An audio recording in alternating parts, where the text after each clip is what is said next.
In East London in the 60s, the Kray twins are the gangster princes of the city and everyone is terrified of them. Ron is bloodthirsty and illogical, while Reggie is a street-fighting man.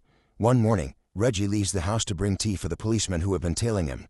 He mocks Nipper for sitting there doing nothing instead of catching the real criminals. Then Reggie goes to his car and finds his friend Albie instead of his driver Frank.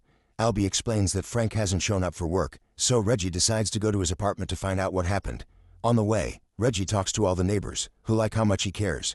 The cops continue to follow him and Nipper gets angry because civilians choose to talk to a gangster but not to the police. At the apartment, Reggie meets Frank's sister Frances and flirts with her until her mother sends her back inside. Eventually Frank comes out and finally gets to work. During the trip, Reggie keeps asking Frank things about Frances. Eventually they stop by an alleyway, where Reggie and Albie quickly sneak away. Nipper stops the police car too and tries to follow them, but no matter how fast he runs, he loses track of them. Afterward Reggie and Albie visit Ron, who is in a mental hospital. He served 3 years in prison for grievous bodily harm but eventually was declared insane. Ron tells them a story about using mind powers to force people to give him their food and the duo pretends it's fascinating.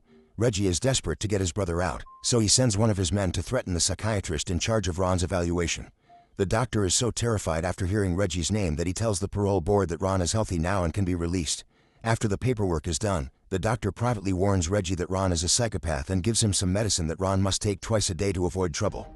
Sometime later Frances gets ready for a date with Reggie and ignores her mother's disapproval. Reggie takes her to the club he owns, explaining that he invites both celebrities and criminals because his clients love the mix. The date is interrupted when Reggie's men take him to another table because there's something important that needs his attention. It turns out that Jack has been stealing some of the money he gets from selling illegal substances as part of Reggie's operation. To Jack's surprise, Reggie forgives him as long as he brings the money back tomorrow and promises not to steal again. Reggie even gives him a cigarette, only to then hit Jack and threaten to kill him if he does something stupid again. Then Reggie returns to the date and tries to bond with Frances. She asks him if he enjoys being a gangster and he pretends he isn't. Instead he says he's just a club owner. He gives a funny speech about the state of the world and Frances kisses him. A few weeks later, Reggie takes Frances to the forest so he can introduce her to Ron, who is living in an RV. Frances notices another guy leaving the RV so Ron explains he likes men. In fact, he shares too much information about his taste in the bedroom. He also mentions that he and Reggie will rule the whole city soon. The Kray twins have a rivalry with the torture gang from South London. The leaders are brothers Charlie and Eddie Richardson. They hang victims by their feet and painfully torture them until they give them the information they want. Today they're very angry because they found one of Reggie's men operating on their side of the river, so they send a car to run over Reggie as a warning. In revenge, Reggie sends an even bigger car to crash into the restaurant where the Richardsons are having lunch. Tired of this fight, the Richardsons send George to visit the Krays and invite them to neutral ground so they can settle things. George insults Ron and causes him to take out his gun, so Reggie sends him away. An hour later the twins go to the meeting at a pub, only to be surrounded by the rival gang since this was a trap all along. Ron starts ranting with his hands in his jacket pockets, pretending he has guns while asking for a shootout. The enemies are freaked out by Ron's crazy face and the guns, so they let him leave. During all this, Reggie just keeps pouring a glass of beer. After his brother is gone, he starts insulting the gangsters and reveals he's brought brass knuckles. At the same time Ron comes back with 2 hammers and hits an opponent on the back. A fight ensues and even though the torture gang has more fighters, the Krays are absolute savages. They beat up every man without mercy and Ron even bites someone's face. The twins easily win the battle and while Ron keeps hitting the unconscious men, Reggie drinks his beer. On the day of the World Cup final, the cops find Charlie in the gang hideout and arrest him. He gets sentenced to 25 years for fraud, extortion, and assault. Now there's nobody left to stop the Krays from taking over London. They hire a lawyer named Leslie, who helps them set up legitimate business operations to cover their illegal ones. Leslie uses intimidation through words and a law to convince the owner of the local casino to sell it to the twins. Reggie likes Leslie and considers him useful, but Ron doesn't trust him. He dislikes how Leslie gets things done by negotiating like a businessman because he thinks that's being a sneaky scammer, when a gangster should actually be direct and rough. Ron also hates how Leslie keeps saying we as if he was part of the Krays. One day Leslie informs the twins that the American Mafia wants to do business with them. Ron isn't interested in working with them but Reggie makes Leslie set up a meeting. The situation is tense and Reggie isn't impressed at first, however the Americans have brought a suitcase full of money and another one full of bearer bonds. The Americans are asking for a business deal and for the profits to be divided 40-60, however Reggie asks for 50-50. His offer is accepted and they make a toast to celebrate. Ron accidentally starts talking about his private life again but the Americans laugh, calling him brave for admitting those things. As days pass, the casino's success continues to grow and establishes Reggie's cover as a legitimate businessman while he still does dirty business behind closed doors. Just like his pub, the casino is filled with both celebrities and criminals to attract the curious and edgy crowd. Reggie continues to date Frances and Ron keeps on being eccentric, to the point of bringing a donkey to the casino. The medicine keeps him calm but hasn't really cured him. The end of the year approaches and Reggie has to return to prison to finish out a sentence that had been on appeal. As soon as Reggie steps into prison, the guards brutally beat him up before taking him to his cell. All the other prisoners see him and shout encouraging words. However, Reggie is in terrible pain and when he reaches his cell, he begs for mercy. A cop brings him water and Reggie reveals he's been acting by stealing his handcuffs. After cuffing the guard to the bars, Reggie takes his baton and hits him while the other prisoners cheer for him. A few days later, Ron tells Frances that he's seen Reggie and he sends his regards, but he doesn't want her to visit him. Afterward, Ron meets with Leslie and keeps asking for money for some ridiculous ideas. It seems that since his brother went to jail, Ron has slowly been losing it. He and Leslie have the same argument every day and eventually Ron snaps, throwing Leslie's papers off the table. He's tired of being a businessman, he just wants to be a gangster who takes the money he needs whenever he feels like it. A tired Leslie promises to try something with the bank, but also reminds Ron that he isn't afraid of him. Meanwhile, Frances goes to visit Reggie, who isn't happy about her ignoring his message because he doesn't want her to see him like this. Frances wants to report the guards who are abusing him, so Reggie has to explain to her how the corrupt system works. She wishes he would leave the criminal life behind, but he says it's not that simple. At the club, Ron interrupts a performance by badly playing an instrument. Then he takes over the microphone to mock his rich clients for their fancy lives, telling obscene jokes in the process. Nobody laughs except for his assistant Teddy, and Leslie worries about the possible consequences. Eventually, Reggie is released and he immediately visits Frances. He climbs to her window and gives her a ring as he asks her to marry him. Frances will only accept if he promises to go clean, and Reggie swears to do so on his honor. Afterward, the couple goes to the club and Reggie is shocked to find it mostly empty. Leslie tells him that Ron has ruined things and the place will crash next week when the tax bill comes. A furious Reggie starts yelling at Ron and an argument ensues. When Frances tries to defend Reggie, Ron insults her as well. Reggie finally snaps and throws his brother on a table. The twins start fighting, brutally hurting each other with any object they can find and even drawing blood. Ron has had lots of practice in prison and manages to overpower Ron, leaving him bleeding on the floor. Frances is disgusted by all this violence and leaves the club. A crying Ron brings Reggie down for a hug, explaining how sometimes he doesn't feel like himself. The next day, Reggie goes after Frances and convinces her to give him another chance. In the meantime, Nipper has started to follow Ron instead of Reggie and takes lots of pictures. However, Ron starts making friends with various members of the House of Parliament and invites them to his apartment, where he throws parties with young men who are hired to please the old politicians. The police can't arrest him without getting important people involved too, so the higher-ups cover everything up and Ron continues to be safe. Reggie shows Frances a club in the West End, which he wants to buy to look like a proper businessman again. The owner agrees to sell 50% of the club and Reggie knows he can get the rest later.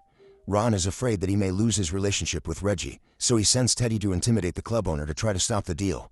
Teddy starts breaking things at the bar, so the owner cancels the deal but also calls the police.